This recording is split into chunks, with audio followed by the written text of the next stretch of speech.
Hi friends, this is Katherine Burik with the Interview Doctor, here to show you how to shine in your next video interview. I've had some requests for this information from clients preparing for video interviews. Instead of writing it down, I thought it might be more fun to take a different approach and make the instructions into a video. You're going to follow through with me on my steps to find a good place to conduct a video interview in my own home office.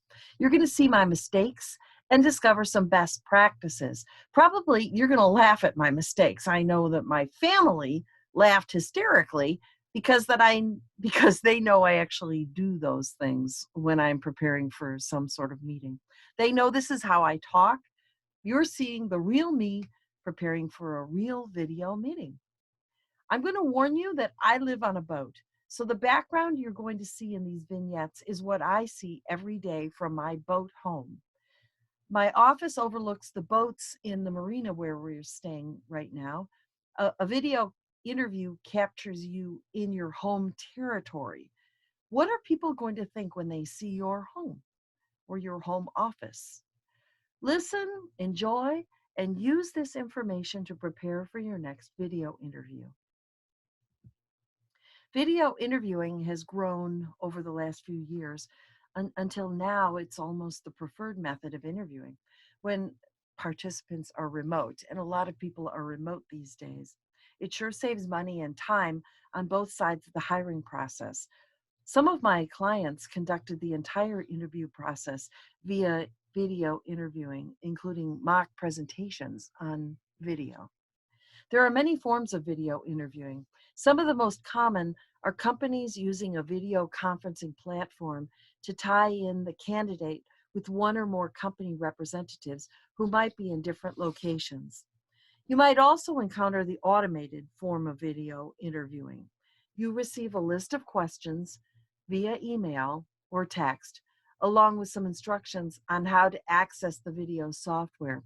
You're instructed to call into a service and talk into the camera with your answers to the questions as if you were in a live interview.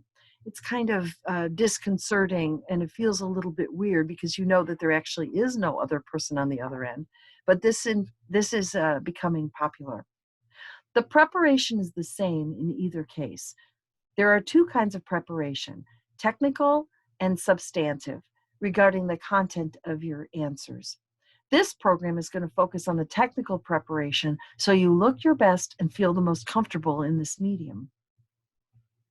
On the other end of the video conference, whether it's live or recorded, are HR people and hiring managers viewing you. They're making judgments about you from what they see. In my experience, any technical mistakes are held against the candidate, whether the candidate created the situation or not. One client, a CFO of a very large company, had an interview with a private equity group in which the company representative had a soda can partially blocking the camera. This was held against the candidate because the candidate was, the person couldn't see the candidate either. Other candidates have had difficulty signing into the video conferencing software, and this is especially true with Skype. I really hate Skype because it's so difficult to sign into. That technical difficulty was held against the candidate, whether it was the candidate's fault or not. Advanced preparation is critical to make you comfortable with the medium and drive out problems before you find yourself in the video interview itself. Do not take video interviews casually. Be prepared. This is serious stuff. Listen to these vignettes as I prepare for a video interview. Imagine if I had not prepared and allowed the hiring manager to see my mistakes. I used Zoom.com, to see what the interviewers will see. In fact, in some cases, I thought, well, you'll see, while I was in the midst of a video interview, I thought it looked good, but in the replay of it, it doesn't look good. So you want to test it to be sure that you understand how to use the tools with different backgrounds and lighting to find the setup that makes sense for you and get comfortable with this medium. With this preamble, let's get started. Here are my tips to shine at your next video interview. Let's start with lighting. Lighting can make us look healthy, or it can make us look flat and dead looking. Natural lighting makes everyone look better, so try to find a spot in your home or your office where you can get natural lighting, but be aware of glare and reflection. Let's see how I did that. How's that for lighting? What do we like that? Is that, you know, it's kind of a little bit bright. It doesn't look terrible, but I'm just wondering how that looks compared to this kind of lighting. How does that look? I like this one better. I think if I were to adjust my camera a little more, it might be better. Throughout these vignettes, I play with the lighting because it's so important. I have the camera this way and that, increase the height, and check the background because lighting makes a big difference, as you can see from just these two. In an in-person interview, you're in the hiring manager's office. They're seeing you at your best in their own environment. This allows you to observe them in their natural environment so you can draw conclusions about the employer. A video interview gives the company a chance to evaluate you in your environment. It should be neat and clean and not distracting. Ask yourself, what conclusions will they make about me from what they see? So you want to be careful about the background. In this case, I want to point out what's over my shoulder right there. A happy hour buoy, which is really fun because I live on a boat and a lot of the time, and there's a certain boating culture, and that's great, right? Not for a formal interview. Anything that you do on the in a video interview is just as if you were in the person's office. So be careful of what's going on in the background. All right, so this is not a bad example of a background for me, but uh-oh. Look at what's going on through the window. Oh my goodness. That's actually not at all what you had in mind. So when you're thinking about a background, think about a background that's professional looking, or at least pleasant looking, and not some idiot in the background. Or the wind blowing, that's not good either. So this is Catherine. That's just, don't do it that way.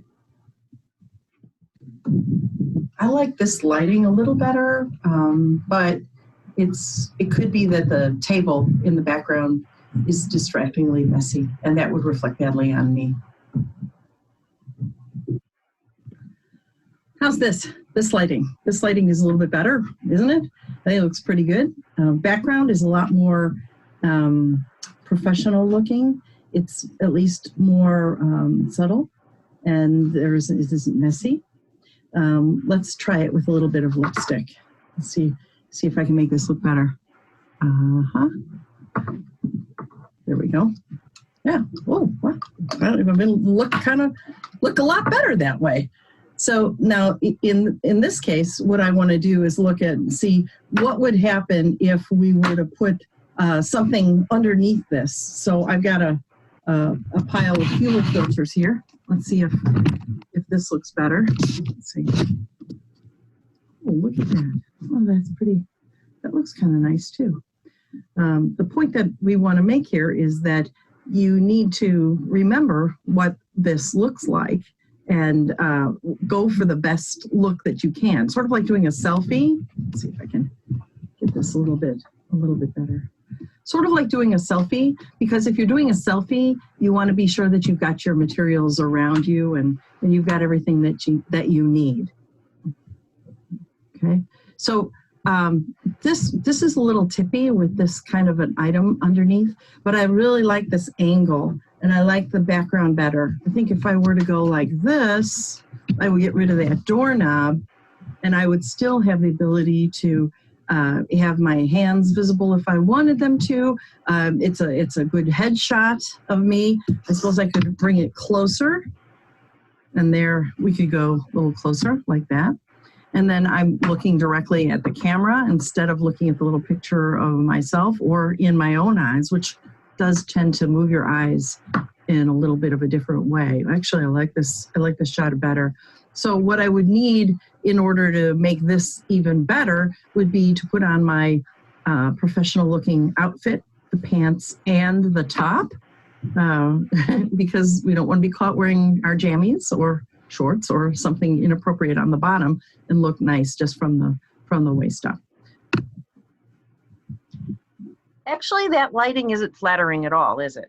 At the time I recorded it, I thought it was fine, but when viewing it later, I really didn't like it.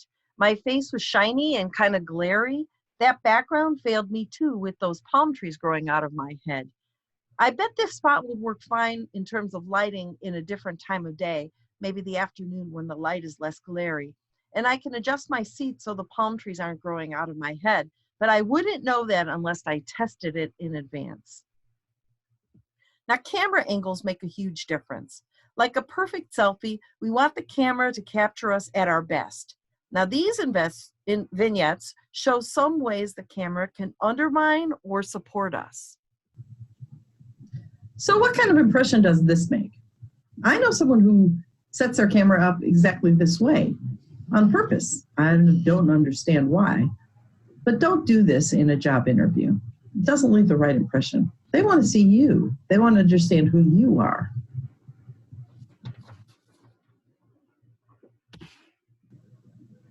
Okay, I'm still testing. Let's see. Oh, wait. Oh, wait a minute. Oh, goodness. Okay, so I want my notes to be close so that I can still look at the camera and look at the notes that I've written, because why not? I mean, we're virtual, but you have to be really careful because otherwise it looks like this. And you can't tell unless you're looking at the screen. I mean, I could potentially have two documents there and I would never know that I've just caused a huge problem. If you want to have notes nearby, consider taping the sheets to your computer, being careful that the sheets don't block the camera. While we're here, let's look at different ways that my eyes look. Okay, right now I'm looking directly at the camera. Right now I'm looking at the picture of me. If I do something here, I'm looking at the little tiny picture of me that's up in the corner. And I could carry on an entire conversation like that. How does that make you as the viewer feel if I look at that little picture of me in the corner the whole time? Some people put a small yellow sticky note on both sides of the camera on their or the webcam on their computer with an arrow pointing towards the little camera and a reminder to look here. Actually, I do that sometimes. After the video, there have been some funny reports of people working from home in comfortable clothes, then getting up in the middle of the conference to get something, revealing their pajama bottoms, or worse, that they're not wearing pants. Don't do that. Dress in the same clothes you would wear to an in-person meeting. So there will be a time when it's possible that the person who is interviewing you on a video conference will say, why don't we see what you really look like? Now, I'm wearing a nice t-shirt. This is an expensive t-shirt, but it's still a t-shirt. Pretty soon I'll go and talk a little bit more about wardrobe. But what happens if I stand up? Well, if I stand up, you can see that I'm wearing shorts. And that looks pretty foolish for a professional interview. This isn't at all how I would go into an interview. I wouldn't be dressed this way at all.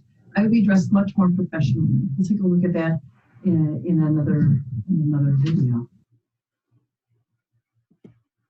Now let's talk about behavior. You want to behave as if you were an in-person in the room. You can't shake hands, but you can smile, introduce yourself, and get the names and titles of the people you're meeting. Make a note so that you can send thank you notes after the meeting. So let's take a look at what happens. Oh, wait a minute. Oh, I'm sorry. Are we on now? Oh my goodness. You caught me in mid-bite. I'm so sorry. Do we want to really be doing that? I don't think so. Stop eating. Give me a minute. Stop eating and devote your full attention to the situation at hand. Here's a little reminder of the behavior expected during a video interview. Remember where to look. You want to look at the camera and not at the picture of the person on the screen. It's okay to have notes and paper, although don't read them. Pay attention to the person you're talking to as if you were in the room. It's okay to have a cup of coffee or water nearby. You might have coffee or water in an in-person meeting, but please do not eat. Be prepared at the appointed time with teeth brushed, having already eaten. Now let's check on that final setup. Okay. Look at the setup, huh? I'll be right back.